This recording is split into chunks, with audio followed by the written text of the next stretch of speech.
You ready? Well, good afternoon.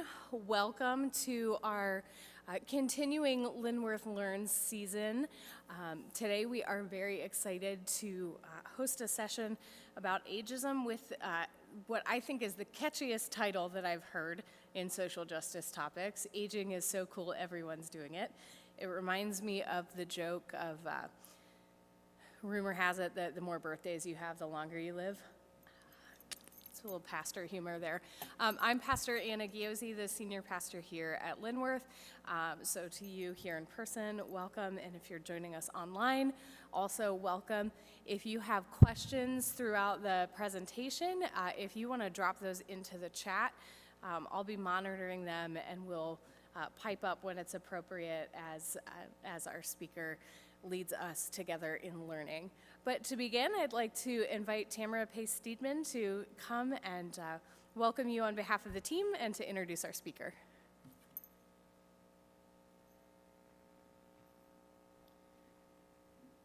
Thank you, Pastor Anna, and welcome and good afternoon, everyone. Again, my name is Tamara Steedman, and I chair our Social Justice Committee. And it's my pleasure to introduce today's speaker, Dr. Holly Dabelko-Schoeny. She's an associate professor and director of research in Age-Friendly Innovation Center at the College of Social Work at The Ohio State University. She received her bachelor's from Wittenberg University and her master's in social work from the University of Maryland and a Ph.D. from The Ohio State University.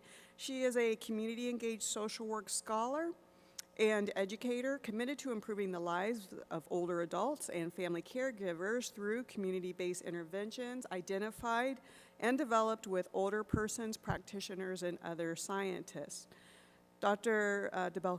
Dabelko-Schoeny's research has been supported by private foundations, state and local governments, and the National Institutes of Health. She has published over 50 peer-reviewed journal articles and co-authored the book Home and Community-Based Services for Older Adults, Aging in Context, published by Columbia University Press in 2018. She has presented at numerous national and international peer-reviewed conferences and has been invited to participate in media and community events, including AARP, TEDx, the Columbus Dispatch, and All Sides with Ann Fisher on public radio. Her research has been recognized through various awards, including being named a fellow by the Gerontological Society of America and receiving the Community Engaged Scholars Award from the Ohio State University Office of Outreach and Engagement. Please join me in welcoming to the stage Dr. Dabelko-Schoeny.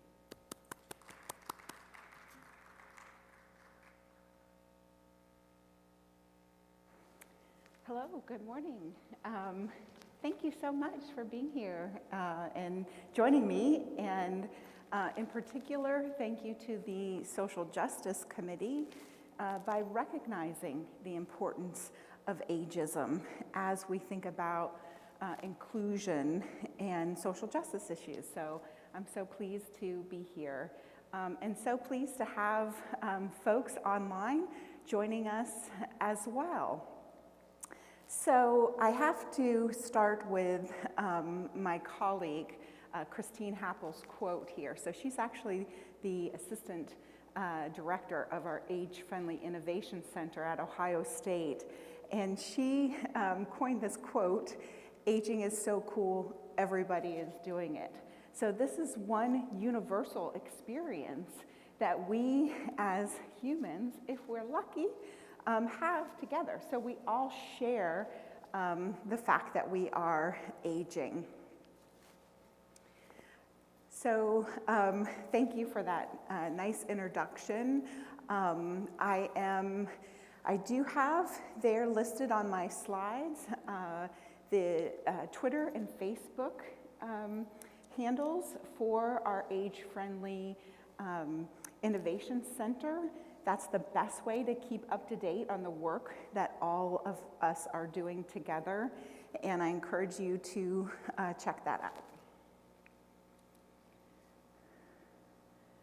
Okay, so today I'm going to spend a little bit of time talking about our perceptions of age and aging, myths about aging, some actions that myself and my team are taking around aging and ageism.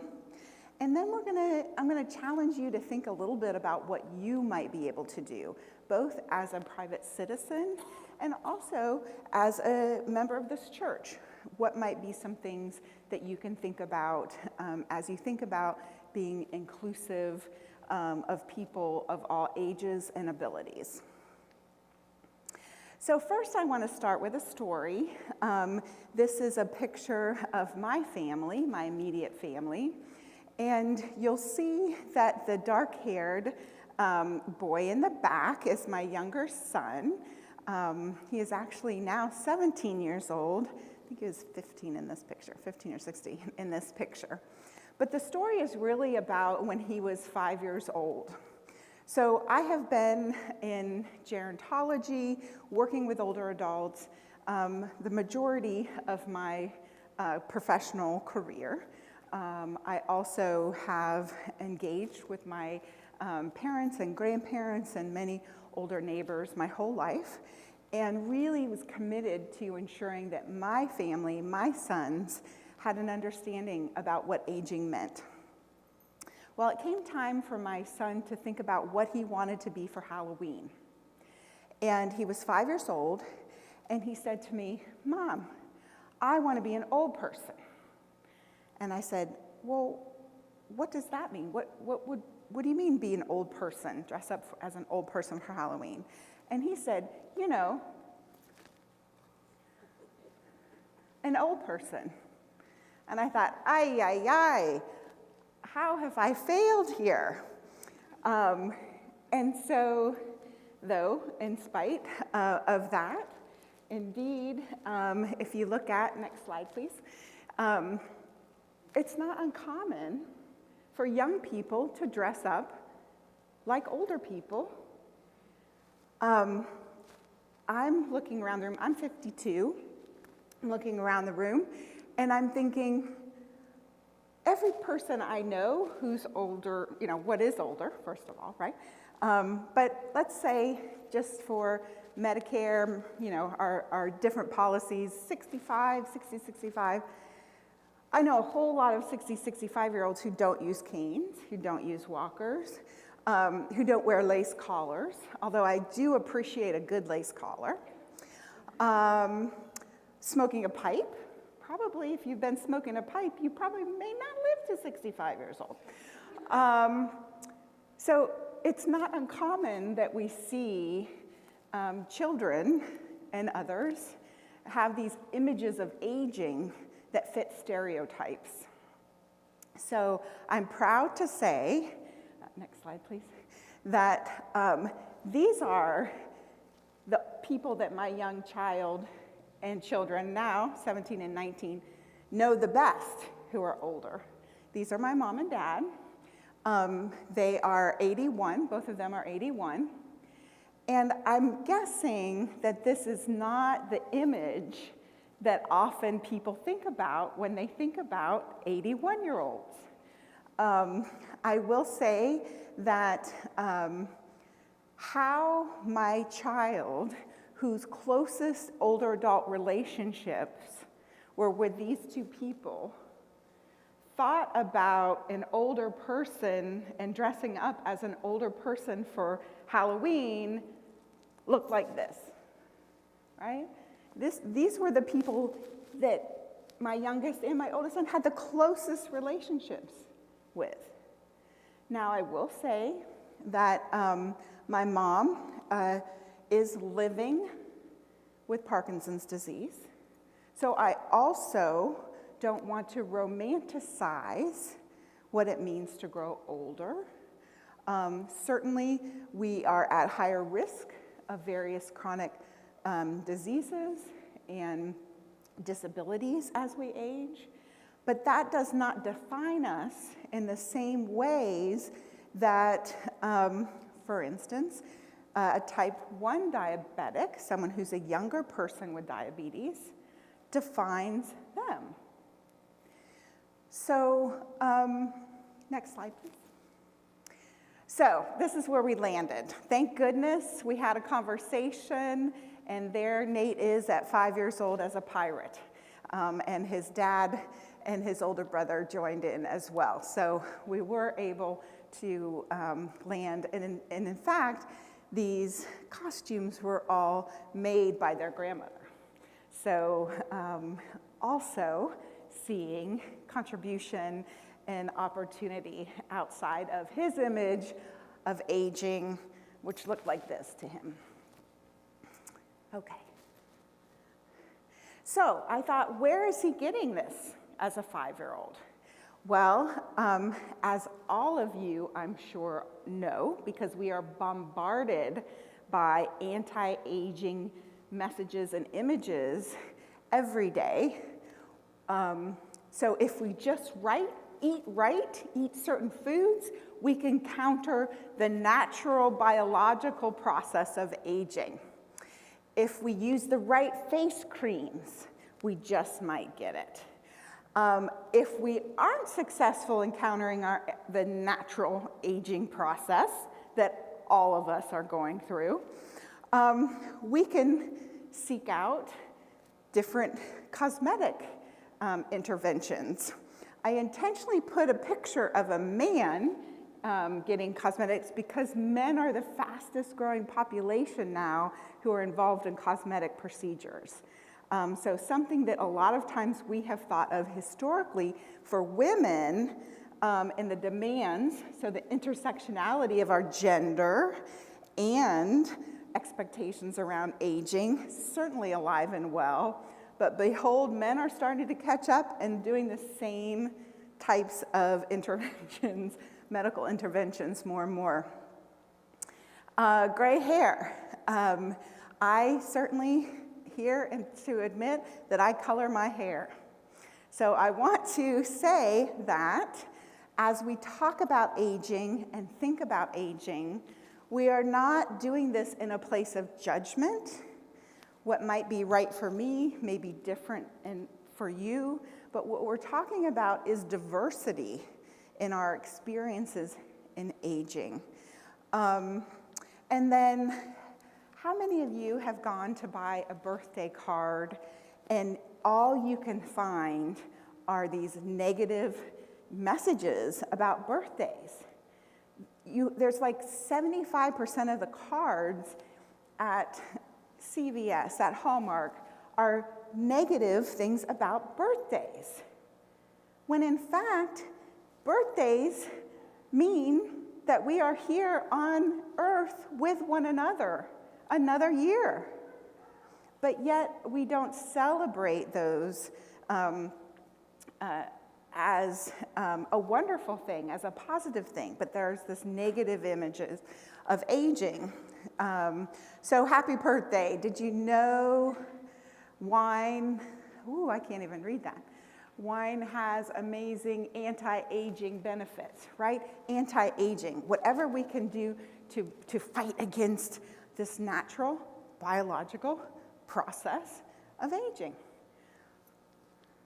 Next slide, please. And then think about the language we use. So we can move from birthday cards to the party store. Go to the party store and look at the birthday supplies that have to be different for a 50th birthday, a 60th birthday. All of a sudden you see signs and images about being an old fart or an old geezer. These are not positive language. This is not suggesting respect, value, contribution. And in fact, we are increasingly seeing the utilization of social media and social media platforms in ways that perpetuate stereotypes and myths about aging. One of the most populous one of late is this idea of okay boomer that was used originally in response to climate change issues and pitting one generation against another generation as we consider taking care of our earth, which incidentally, as Christians, is part of our responsibility, is to take care of our earth and the humans that live on our earth. But it has been, the conversations have perpetuated a competition and disconnect and mistrust across generations, when in fact, we are all connected to, and we love often, typically, people who are older than we are and people who are younger than we are. But when we get into the political sphere, there becomes this conflict. Do we give money to the children or do we give the money to the older people? Well, you know what? There are a whole big pie that has other slices that have nothing to do with generational issues. But it sure is convenient for us to start fighting over us or them, me or you, instead of all of us and our well-being for all of us, true inclusion of all of us. Okay, so just to kind of do some level setting, I want to talk about what ageism is.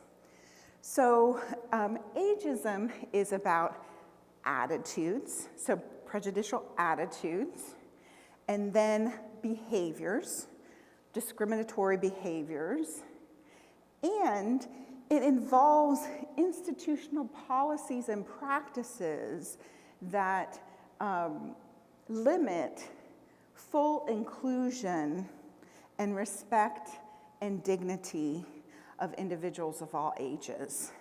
So it is what we think and believe, what we do, and how what we think and believe is integrated into systems and structures in which we live, work, and play.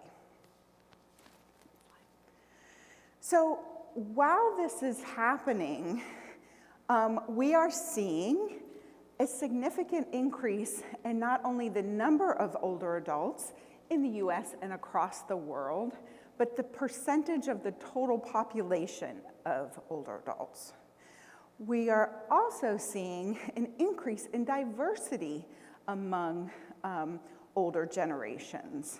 So while we are thinking in stereotypical ways, behaving in discriminatory manner, we are seeing more and more of us knowing and loving people who are older adults.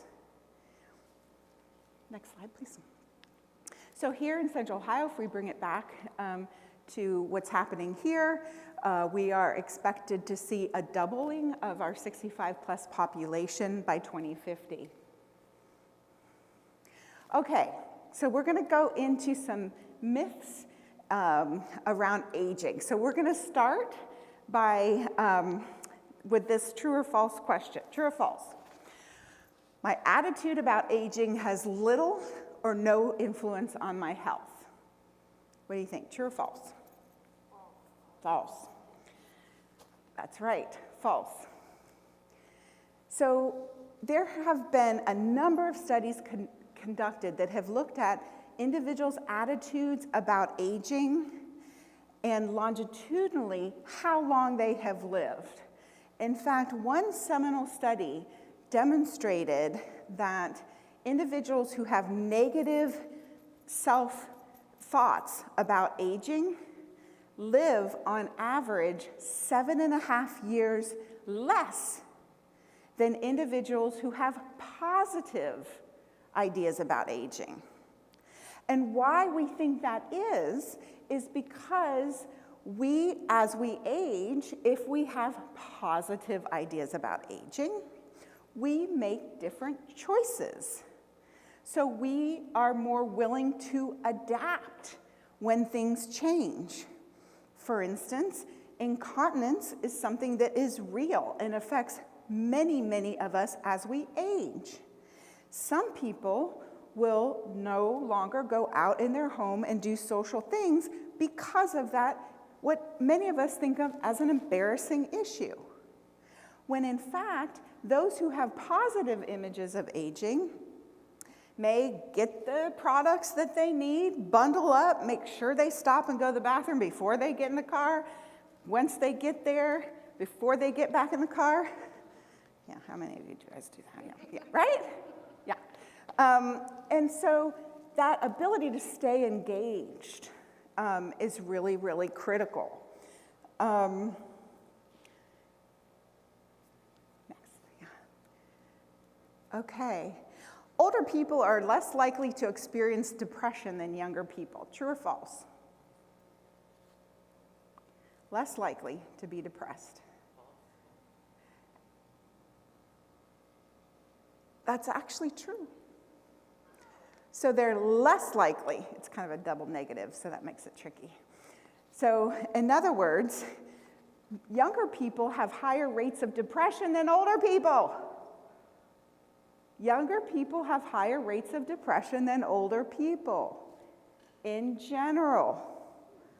So, and you know, let's take a minute and think about that. Yeah.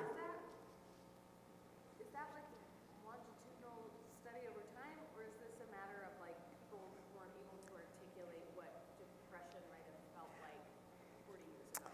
Yes, so what a great question. So you're asking a question about the validity of the measure of depression and how do people think about what depression means. It's certainly different by generation. It's different by culture. There's lots of differences. So this is a very gross look, large-scale look at how many people at this point in time who are between the ages of 30 and 50 are depressed, how many people between the ages of 50 and 70 are depressed, how many people. So it's in one point in time, if you look at the percentage of the population that have the highest levels of depression, it is not older adults. I do have a question though, and for instance, my parents are in their 90s, and when they were, let's say, in their 20s and 30s, depression wasn't as big a thing. I mean, you just got through it. Yep. And so I'm just wondering if the statistics might be a bit skewed just because of the fact that they don't really know what depression, they don't have the same understanding of depression as younger people now. If I heard you correctly, Yeah. and correct me if I'm wrong, this is based on a slice of time. A cross-sectional look. So it's not on a longitudinal Holly Dabelko when she was 20, Holly Dabelko when she's 60. It is right now, today, what percentage of older adults are depressed today, people who are 60 today, and how many people who are 20 today? I understand that. Oh. What I'm saying is someone like my dad is 98 years old, and my sister says he's depressed. If you were to ask him, are you depressed, he'd say no because he doesn't think of it as a depression because he does not have the same definition, I guess, of depression as they do now. That's just kind of what I was thinking. Yeah. What you're saying is true. This is very gross. So there's a lot of protective factors. So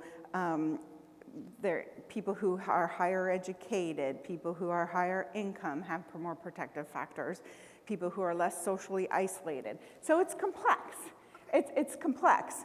It's the intent of this is to encourage people to question the assumption that when you get old, you are sad and depressed. When in fact, we are most sad and depressed, typically, at this point in our social lives, when we're like 20 and 30. So when you're trying to find work, you're trying to balance often starting families, you're trying to perhaps, become financially independent, all of those things. Yes. And I'm sensitive to the fact that the at-home audience can't hear our conversation. Oh, thank you. I'll repeat those questions. Thank you. Mm-hmm. But I just want to point out, it's been reported a lot in the last couple of years since the pandemic that depression is really widespread with youth because have, I don't know, different needs. I don't know why I'm not being a social worker, but I know that it's very widespread. And I know that social media, which was not, which is a big thing for younger people, has contributed to that based on what I've read. Yeah, absolutely. So the comment was the role that right now, COVID, social media, that our young people are living in a true mental health crisis. Absolutely. And there's a tremendous amount of evidence to support that. And some people, there's some emerging evidence around actually, though older people are at higher risk of death and serious illness from COVID, that their coping skills, their mental health and behavioral health coping skills are actually stronger than our younger folks. So I'm going to move on. We could talk about these things, but great questions and great thinking. Okay, the older you get, the less sleep you need. True or false? True. It's actually false. So as we age, we need the same amount of sleep as we need as an adult, as a full-grown human. So between 7 and 9 hours of sleep. Now, as we age, it is more common to have sleep disruptions for a variety of reasons. What we do during the day, our routines at night, how we spend our time, lots of things. But what we need is the same amount of sleep as we have always needed as a grown adult, about 7 to 9 hours. Okay. All right. Aging is an obstacle to a good life that must be overcome. True or false? Yeah. Yep, false. So though often society provides us all of these messages about the negative parts of aging, in reality, as we age, though our brains may take a little longer to find words, words finding, people unfortunately call that a senior moment sometimes. So though our brains may take a little longer to retrieve information, what our brains also do is we're able to make more complex connections between different ideas and concepts. So if you think about our knowledge in our brain as sort of a web of knowledge, as we age with our lived experiences and the accumulation of knowledge, we can make more complex connections than we could as younger people. Though, indeed, it may take us a bit longer to retrieve that information. Also, there have been a number of studies that look at weight training. So the growth of weight, the ability to increase your strength, actually the ability to increase your strength in a shorter period of time with less weight or resistance increases as we age. So the benefits of weight training among older people, you get the benefits and results more quickly than younger people in strength training and weight training, which incidentally, strength training is critical because it's a protective factor for falling in a number of different at-risks. So it's not an obstacle necessarily to overcome. There are good opportunities that can support aging. Let me check my notes real fast. Aging. So I think on the place where ageism and our self-internalized ageism can get in the way of our aging.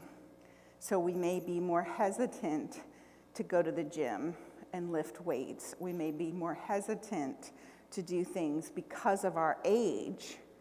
And so we kind of get in our own way with our perceptions of what aging means. Okay, let's keep going here. Declines in our sense of occur as we age, true or false?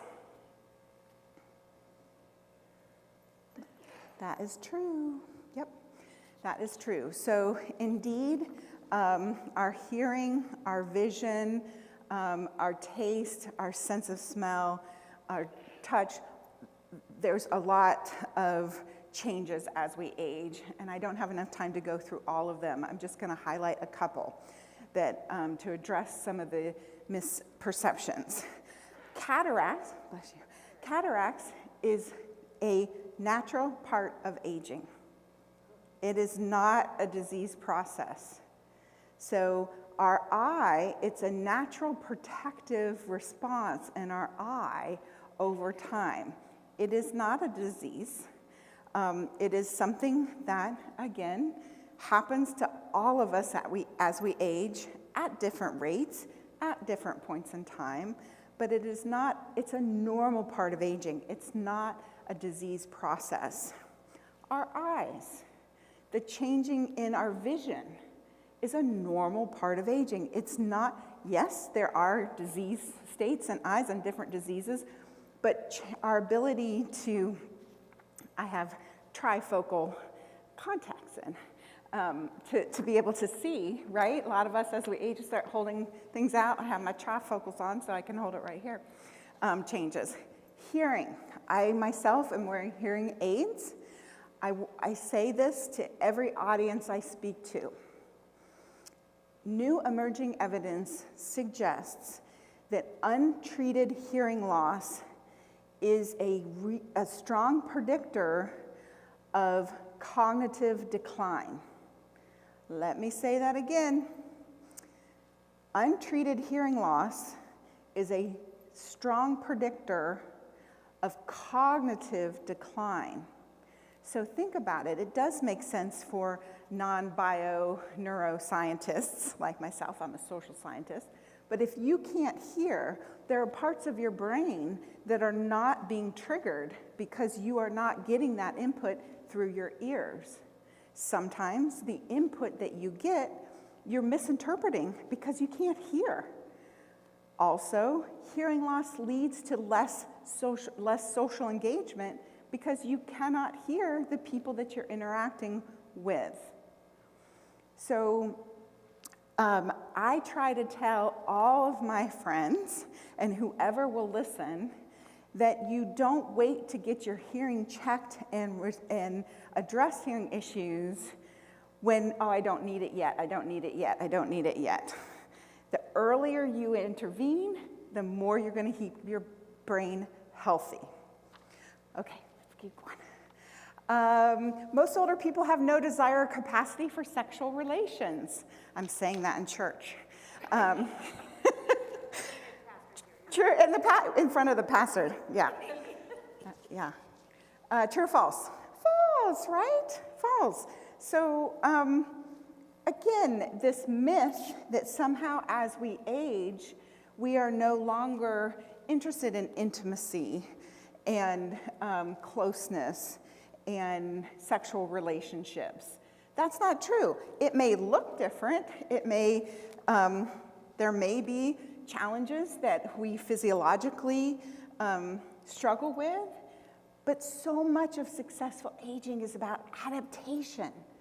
And that's in all areas of our lives, including intimacy. Okay. Vast majority of older adults end up in a nursing home at some point in time. True or false? False. That's right. So at any one point in time, there's actually, and the numbers keep going down. I used to say, when I gave this talk, I used to say less than 5%. Now we're about down to less than 4% at any point in time are older adults in a nursing home. So the fact of the matter is most people are at home. Now that doesn't mean that there won't be periods of time where you may need services and support, but the majority of older adults are not living in nursing homes. Is that 4% of older adults or 4% of the general population? Of older adults. 4%. So the question is, yeah, 4% of older adults. Okay. All right, with age comes wisdom. True or false? False. False. True. True, false. Let's see. False. So wisdom is kind of murky term. What does wisdom really mean? There are different definitions about what wisdom means. But chances are, if you have someone that you think of is wise young person, they're probably going to be a wiser older person.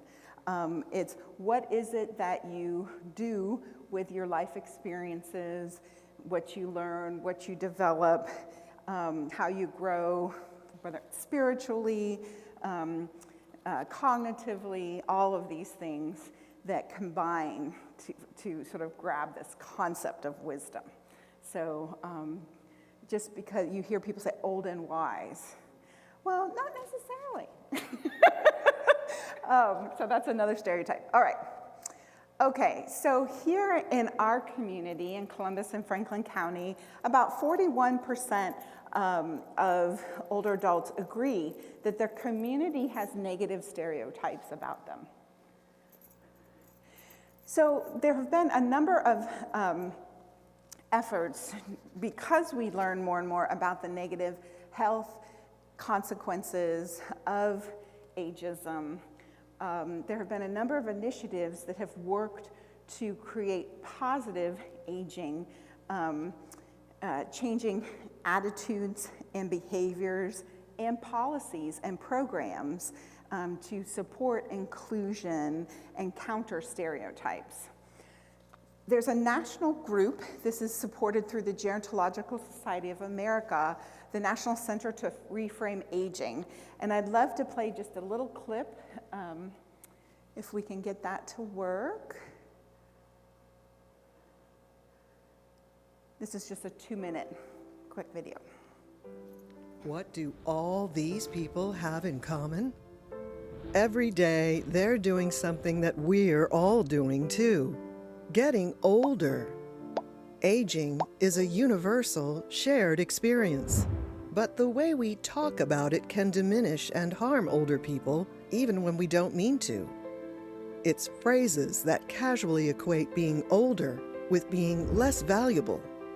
It's imagery that too often portrays older people as needy or isolated. There's a better way to communicate about aging.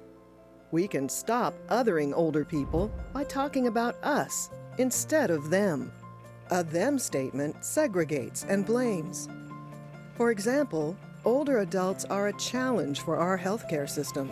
They make a lot of demands on a system that is not prepared to care for them. An us statement is inclusive and helps all of us see ourselves in the issue and in the solution.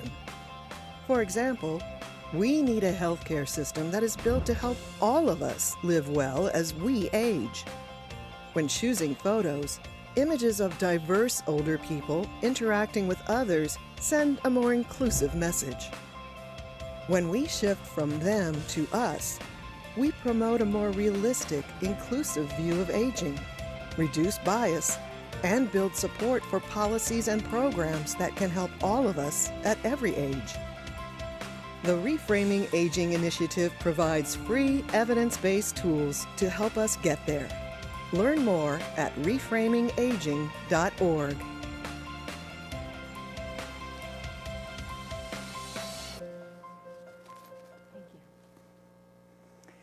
So if this is a topic of interest to you, I encourage you to check out reframeaging.org. There are a number of resources. There are brief videos. There are tools that can support an assessment of your policies within the church, for instance, to look for language and support of ageism and other exclusive types of practices. So I encourage you to check them out. There are a number of studies, also research briefs that you can check out for more information. Okay. All right. So how do we combat ageism? Again, it goes back to that original definition of how do we think, how do we act, and then what are the resulting programs and policies.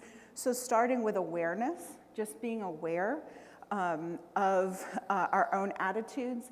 And I have to tell you, I work with a number of two of my closest colleagues are in their mid-30s, and I catch myself all the time saying words that are ageist about myself. I will say, well, you know me, I'm the, all the time. And so that awareness in ourselves, because we have grown up we live in a society in which we have internalized and lived with these negative ideas and images of aging. So being aware in yourself about the language that we use and what we use. Watching and for ageist behaviors around us and challenging us. Some of the best ways to challenge is to say something like, I wonder if, or could we consider raising the questions? Because typically when people are behaving or using language that is ageist, they're not intending to do it. It's not an intended act. And so how can we raise awareness by asking questions and challenging them? And then finally, connection. The importance of connecting with people of various ages in our community, just because our community is made up of people of various ages. Okay. So language matters. So here is just some highlights that are the most common words that individuals use. Senior citizen, elderly. Instead, older people, just like you say, younger people, right? You've got younger people, you've got older people. And then what's even better is, are you talking about people who are 60 and older? Are you talking about a 67-year-old? Are you talking about, the more precise and specific, the better. Silver tsunami, we use this all the time. And so my friend, who is now the director of the Central Ohio Area Agency on Aging, talks about the silver reservoir, and I love that image. So the idea that there's contribution and opportunity that comes. Infantilizing, we see this a lot with older adults, in particular in people with disabilities. So seeing, oh, isn't she cute? The little old lady, isn't she cute? Isn't she sweet? And thinking about, would you say that to someone who was a middle-aged adult? Would you use that language with a middle-aged adult? And so that's a check for yourself. Maybe you might. Culturally, there's a lot of places in this country where we might use that language. But that could, for some people, reinforce feelings of helplessness, childlessness. You hear, or childness, infantilization, I'll stick with that. So language really matters. Okay, all right. So I want to quickly talk to you about the Age-Friendly Innovation Center and what we have done around this issue. So first, let me tell you a little bit about the Age-Friendly Communities movement. Next slide. So the Age-Friendly Communities initiative is actually an initiative from the World Health Organization with AARP as the U.S. national affiliate, in which communities commit to becoming more age-friendly. And what an age-friendly community is a community that supports inclusion and participation of people of all ages. And the World Health Organization has identified these 8 domains as critical domains for activities to support inclusion. So ageism falls underneath, of course, respect, inclusion, and social participation. So I'm going to share just a few things that our center has done around those issues. So I want to start off by showing this picture. that includes members of our advisory committee.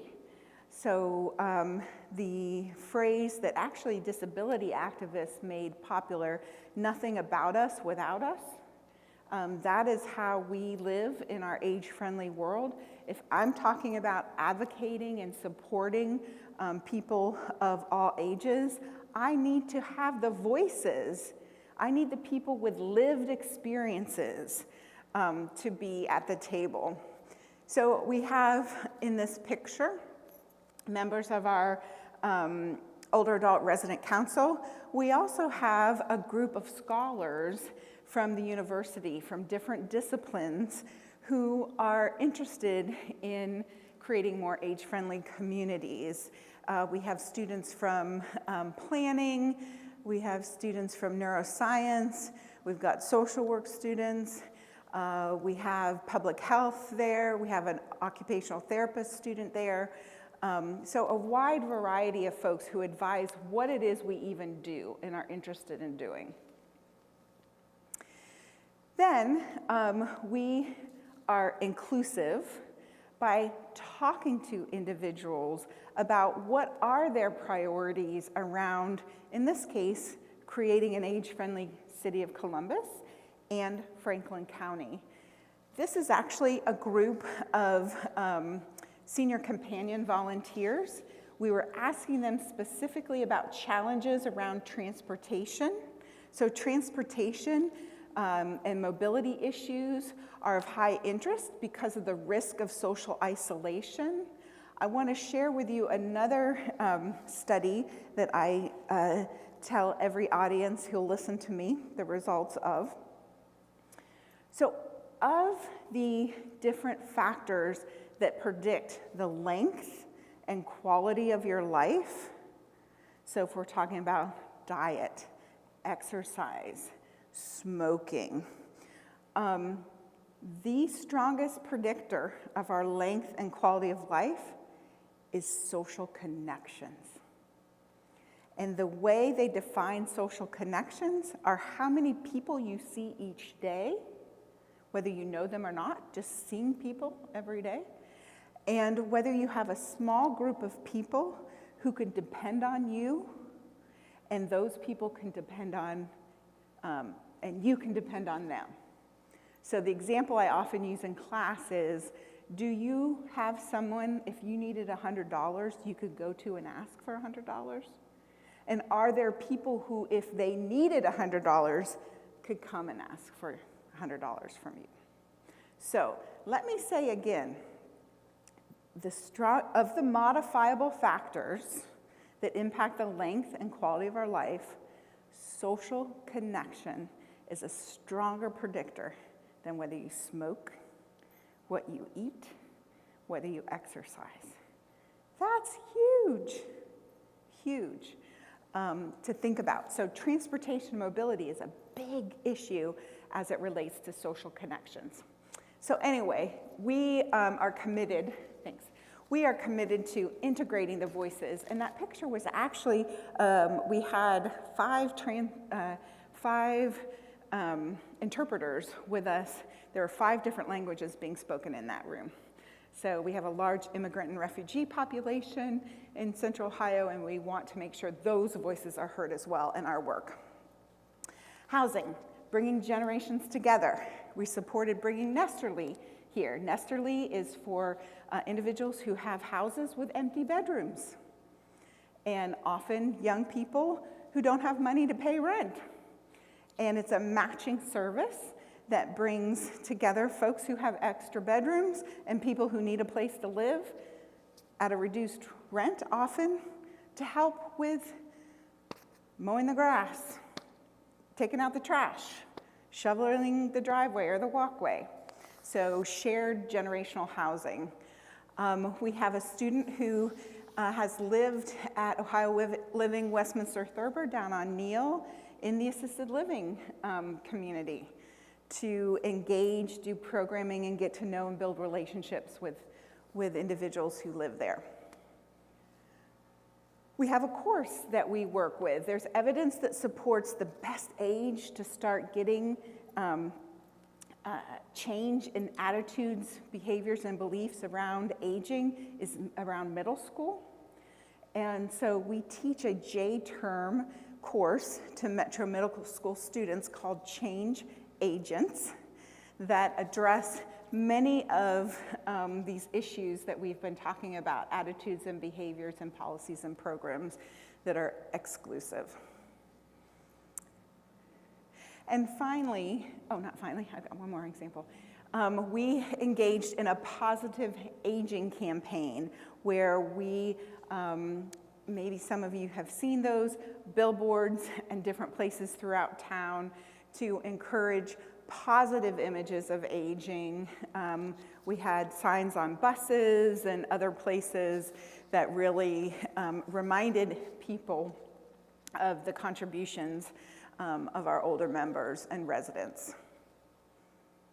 Okay, we also have a button-up aging campaign where we take a button maker. I was going to bring it today, but I wasn't sure the situation, where we make buttons that have positive aging. So aging's so cool, everybody's doing it, or rockin' the gray, or positive messaging about aging. So we're seeing them, and then on social media, if you search hashtag button-up aging, you'll see pictures of folks with different positive aging buttons. Okay, so I've got about 5 more minutes left, and I want to wrap up by challenging all of you. So I want to start from the place that all of us have ageist ideas and thoughts in us. I've been studying this for a really long time. I've been talking about it for a really long time, and I still have lots of those issues myself, both as a person and also professionally. So we all have it. And so I want you to think about what is one thing that you're going to do in your personal life to counter ageism. Tell me something that you've thought of. What are you going to do differently? Mm-hmm. I thought of it while you were talking, because I do it all the time. I'm next to the oldest person in my office. Yeah. And I all the time will make jokes about that. Yeah. Or comment and remind people. Yeah. I'm going to stop doing Yeah, that. yeah. So one idea is to stop making jokes ourselves about ourselves in the office when we are the older worker who is in the office. I needed to hear that today because I still do that. And I work with people who work in this area and I still do it. So I'm going to join you in that commitment to stop doing that myself. It just kind of comes out. And then you're like, why did I say that? Right? We're just socialized to think that way. What else? I was thinking the same exact thing as her. I'm thinking, I call them kids. The kids I work with, I mean, are all much. It could possibly be my grandkids. I don't know. But yeah, and I think it's almost like a defense mechanism. It's like, I know I'm old. Yeah, right. But I'm still okay. Yes, right, right. I'm going to say it before you say it. Exactly. Mm-hmm. Or think it. Don't think I'm not thinking. Don't think I'm not aware of that. Yeah, yeah, absolutely. What else came to your minds of things that you might do? See, I'm on the opposite Please. spectrum. I'm the youngest person in the office. Yeah, And I'm in leadership. yeah, So having a bunch of women that are 50 plus looking at me like, why are you telling me what to do? yep, It's really hard. And a lot of times when I try and give them instruction, I make sure I'm clear and I have no emotion in it. Yep. That way it doesn't get confusing. yep, Anytime I change my tone, yep, they think she's upset with me. And a lot of times I have to remind them, like, no, I'm telling you the facts so you can get it done faster and you can get it done more efficiently. And holding them accountable and saying, I'm just telling you what to do so you can understand. yep. So for those of you online, also younger, being the youngest person professional in the office and thinking about what that role is and the language that's being used in that role. So for instance, I had to stop saying, that is so millennial of you. Right? I had to stop it because that's not true. There's a ton of variability. That's not, I wouldn't want them to say to me, that's so Gen Z or okay boomer or whatever. So I wouldn't want them to call me a kid. I wouldn't want them to call me an old lady, right? We do this though, because we're socialized to do that. Okay, in the time, we're running out of time. How about here in the church? So in the church, what can you think of based on what you heard and are thinking about that you might do differently as a member of this church? I work a lot with the youth, Okay. and I think there's definitely a lot of opportunity there. Uh-huh. I'm not exactly sure yet what we can do, but I think there's a lot of opportunity. Most of the helpers are older. Yep. And and the kids put up with us, but I know they're rolling their eyes at half the things we do. Yeah. So we just need to I let love them that. understand, I love that so much. too. Yeah, I love that. So that opportunity for intergenerational learning and understanding, and I think that is so powerful when we're thinking about church community. And so many of our church activities are segregated by age. I'm assuming your church is no different than the church that I attend. There's a lot of age segregation in the ways we engage.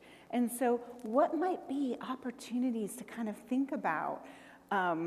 One exercise that sometimes you'll see done is to invite young people to draw a picture of an older person, and then have an older person draw a picture of a younger person, and then have a conversation about that. What made you think about this? What made you put,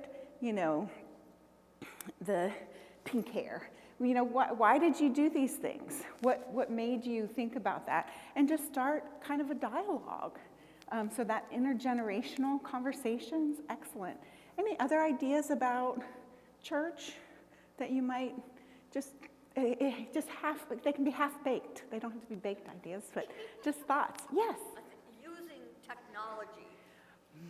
A lot of us were not brought up with technology, and it's just a matter of fact today. Yep. And a lot of us on the 60 side just are not used to it, and we're so far behind in it that it divides us. Uh-huh. And even getting together, youth likes to use just instant messaging, text. An older person would prefer a card in their hand or in their mailbox. Uh-huh. So how can we use technology to build cross-generational understanding and ideas and empathy? I will say, I like to tell this story. My mom actually got me on Facebook. I was not on Facebook, and she was on Facebook, and this was when she was in her 70s. Facebook first, because she wanted to see the grandkids. So the utilization of technology may be different across generations. And in fact, what we know is tech use is actually connected by different generational cutoffs, as well as socioeconomic status sometimes. But technology is a great tool to build intergenerational understanding and to teach one another, to learn from one another. Absolutely. Okay, I'm out of time. Anybody online kind of been? We had some echoes of questions from the space. Okay. Same wavelength. Great. Okay. Well, thank you all so much for this opportunity to talk with you about a topic that I feel passionate about and that I'm continuing to try to learn and get better about myself. So thank you.